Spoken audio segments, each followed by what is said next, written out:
Today we will discuss food chain and food web. Food chain is a linear sequence of transfer of matter and energy in the form of food from producers to various consumers. A food chain shows how the organisms are related with each other by the food they eat.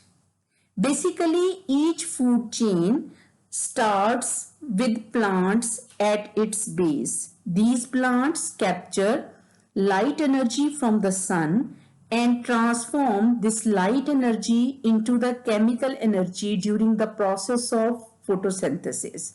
Now, this energy is stored in the food which is prepared by the plants. Later on, plants provide this energy to various consumers of the community or ecosystem directly or indirectly. Each level of the food chain represents a trophic level.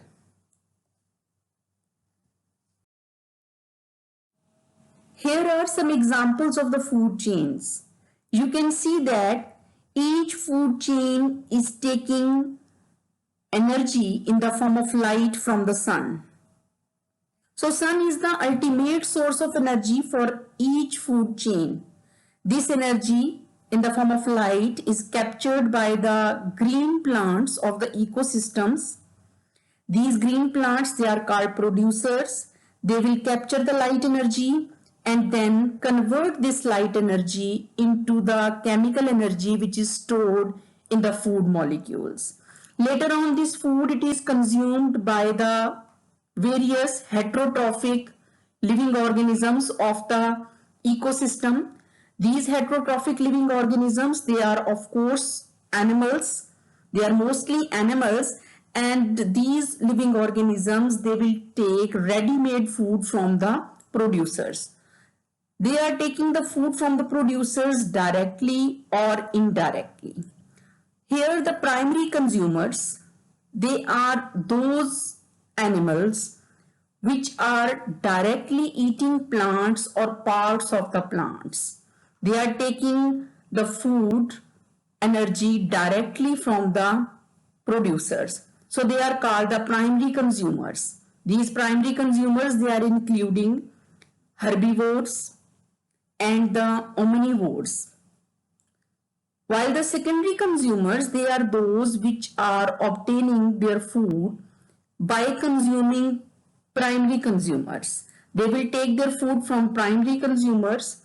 They are called secondary consumers, and they are basically indirectly taking the food energy from the producers, because producers, they will provide energy to the primary consumers, and later on primary consumers will provide energy to the secondary consumers.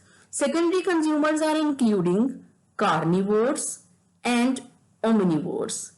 While the tertiary consumers, they are those which are obtaining their food from the secondary consumers.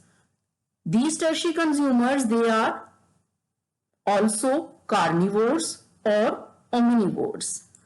Here you can see that the producers, they are forming the first level of the food chain. So as they are forming first feeding level, so this first feeding level, it is shown here as T1. The primary consumers, they are showing the secondary or the second feeding level in the food chain, and this feeding level, it is shown as T2. The secondary consumers, they are showing the third feeding level or third trophic level. So this trophic level, it is shown here as T3. While the tertiary consumers, they are making the fourth feeding or fourth trophic level of the food chains. So this is shown by the T4. In the first food chain, you can see that the light energy is captured by the grass. So it is a producer. Grass will be eaten by the grasshopper. This is the primary consumer of this food chain. Grasshopper is eaten by the shrew. The shrew is in turn eaten by the owl. In the second food chain, the maize plant, it is providing the food energy to the grasshopper. The grasshopper, it is providing the food energy to the frog, and in turn the frog, it is providing the food energy to the snake. These two food chains, they are showing the four populations in the community. Now first food chain, it is a community of four populations. The second food chain, it is a community of four populations. But the third food chain, it is showing a community which is of three populations. The first population, it is of carrots. Carrots will provide the food to the rabbits. In turn, the rabbit, it is providing the food to the wolf. The fourth food chain, this is providing, in this case, the grass is providing the food to the cow. In turn, the cow, it is providing the food to the man. So if the simpler communities they are there, then the food chains they are also smaller. As the communities they are having less number of the populations, while the larger communities where the more populations they are present, they are showing larger food chains. It means the length of the food chain, it is basically variable. The length of the food chain, it will depend upon the number of the populations in the community. So the length of the food chain, it is basically a continuous variable because it is changing with the change in the size of the community. A community which is having more populations, it will be with a larger food chain as compared to a community which is having less populations. So as the population number, it is increasing within the community, the length of the food chain, it will also increase. So the length of the food chain, this is basically providing a measure of the passage of energy and an index of ecological structure that increases through the linkages from the lowest to highest trophic levels.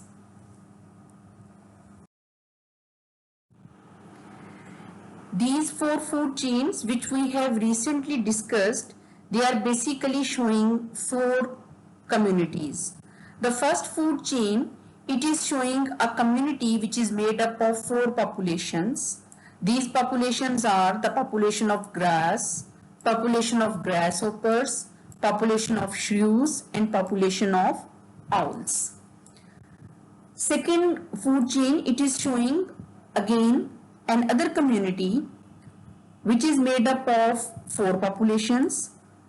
The third food chain, this is showing a community of three populations, and same is the case with the fourth food chain. This food chain, it is showing a community of three populations. These communities, they are basically simple communities, and here you can see that any disturbance in any trophic level, it can disturb the whole community. Suppose the number of the grasshoppers, it is reducing due to any disease.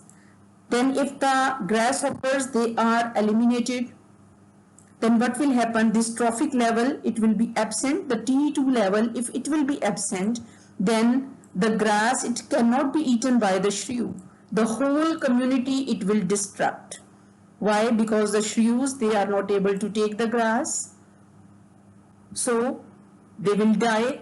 The owls, they will not obtain the food from the shrews as they have died.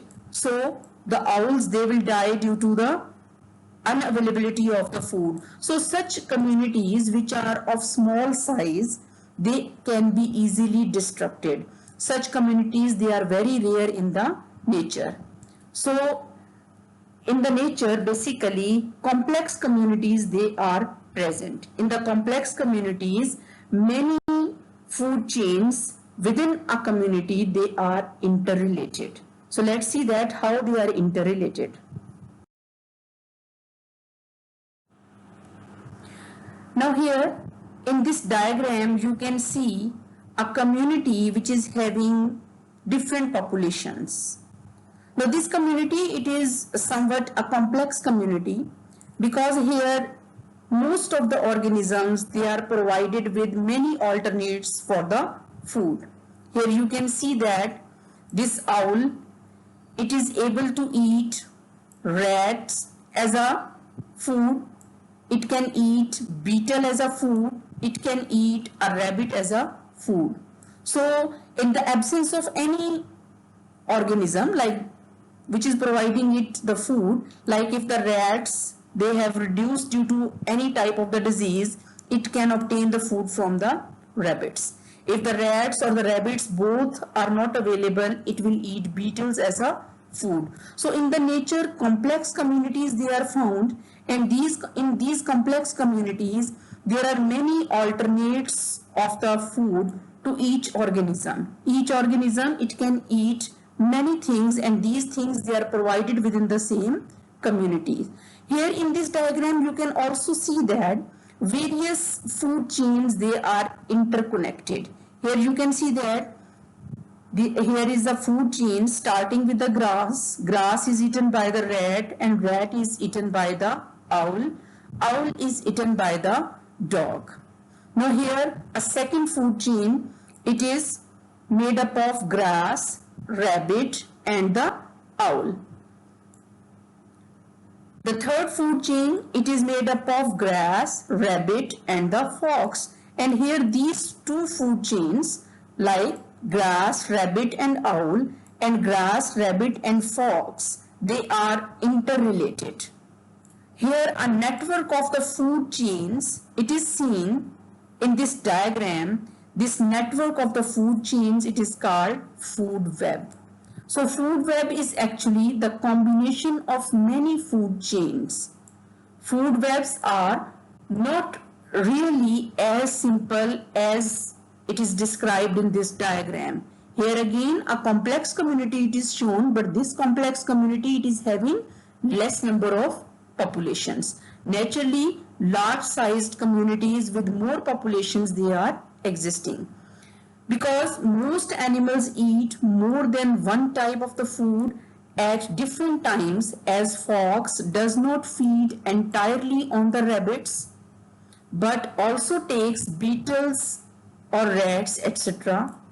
All the food chains and food webs begin with the green plants and may consist of 3 to 5 links or trophic levels.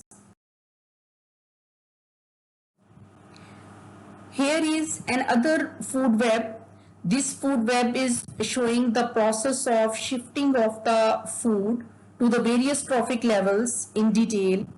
Here you can see that producers, primary consumers, secondary consumers and the tertiary consumers, all of them when die, they are acted upon by the decomposers. After the death of all the organisms, the decomposers, they will decompose them. Decomposers are the bacteria and fungi.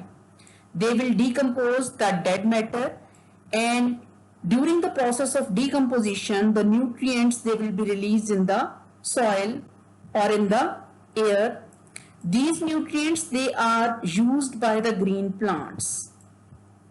By using these nutrients, the green plants, they will make their body parts, and later on these green plants or the producers, they will be eaten by the primary consumers. Primary consumers in turn, they are eaten by the secondary consumers, and the secondary consumers, they are eaten by the tertiary consumers, and so on. So here what has happened, the nutrients which were there in the soil, they were making the abiotic part of the environment. They have shifted to the biotic part of the environment. Later on, after their death, the biotic part of the environment, it is again going back into the abiotic part of the environment. It is decomposed and the materials, they are released in the soil. Here you can see that at the base of each food chain, or at the start of each food chain, producers, they are present. Each food chain is starting with the producer, and each food chain, it is ending with a decomposer. Here you can see that the food, it is prepared by the grass is eaten by the rabbit, and if the rabbit it is dying, then the decomposer, they are present at the end of the food chain.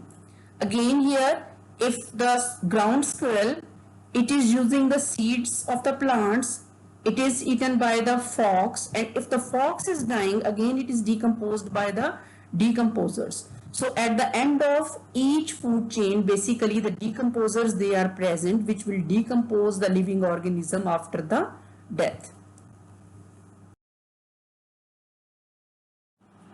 As we have studied that food web is basically a network of interconnected food chains, and in the food web, various alternates, they are provided to each organism for the food. So the variety of pathways in a food web helps to maintain the stability of the ecosystem. As each population, it is provided with variety of food. So in the absence of one type of the food, the population, it can use the second type as a food. So when the populations, they will survive, automatically the ecosystem, it will become more stable, the ecosystem will be able to survive. Here an example of the food web has already discussed in the previous slides. In that food web, you have seen that the owls, they can eat rabbits and mice. If the rabbits, they are reducing due to any disease, then the owls, they will be able to eat the mice. Now this disease of the rabbits, it is decreasing the pressure of the feeding on the grass, because previously rabbits and the mice, both populations, they were eating grass. But now the rabbits, they are dying due to disease.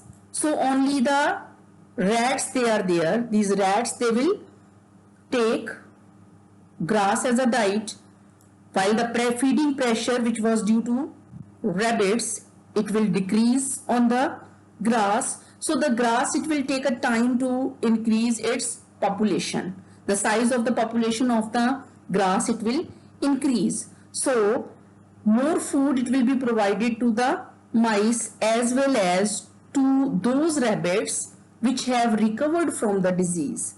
They will take more grass, so the number of the rabbits, it will again increase, because they are provided with the more food. At the same time, the pressure of the predator for the sake of food, it is less, so the rabbit size, the size of the rabbit population, it will also increase.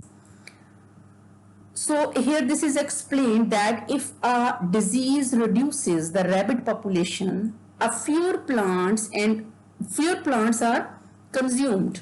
The larger plant population produces more fruits and seeds, which in turn support a larger mouse population.